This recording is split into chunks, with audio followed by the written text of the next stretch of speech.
Le raz-de-marée, suscité par le hashtag Balance ton bar en octobre dernier, a permis une prise de conscience sur le manque de mesures contre les agressions sexistes et sexuelles dans les bars.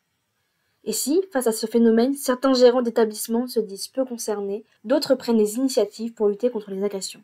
C'est le cas du bar Le Cartel dans le Vieux-Lille, qui a été le premier bar de France à proposer des capuchons anti-drogue visant à protéger des substances glissées dans les boissons.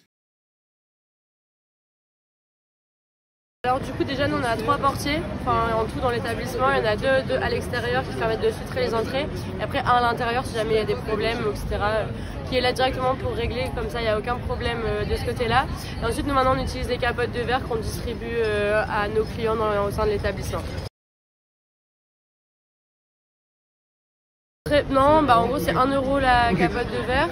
Ça a très bien marché au début, on a été le premier établissement de Lille à en fournir.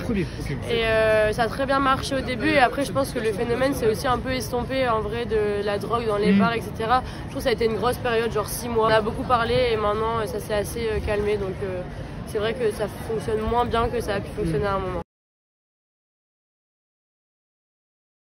Il y en a moins, mais peut-être qu'on en parle moins aussi. Ça a été un peu le truc sur Insta, balance ton bar, etc. Ouais. Peut-être aussi qu'on en parle moins.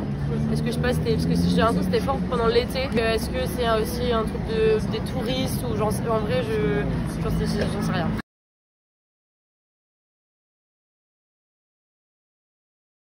On a forcément notre rôle à jouer évidemment parce que c'est avant tout la sécurité des clients pour moi.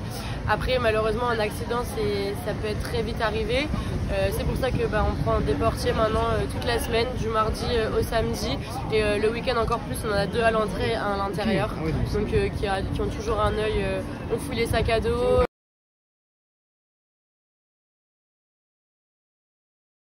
Ouais, c'est très cher, mais nous, comme on a été un des premiers bars à en recevoir, il me semble, si je me trompe pas, on est un peu en partenariat avec eux. Donc ça ne revient pas spécialement cher et on fait pas de bénéfice dessus là-dessus, donc c'est pas le but de se faire de l'argent sur ça.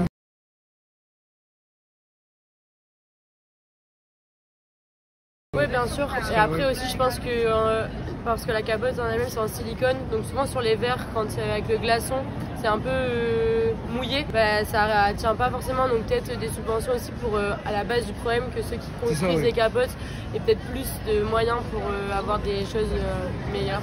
Une belle initiative qui a permis à d'autres bars de suivre l'exemple. C'est le cas du bar Le Gastama, premier bar à recevoir un label justifiant des mesures pour la protection des clients.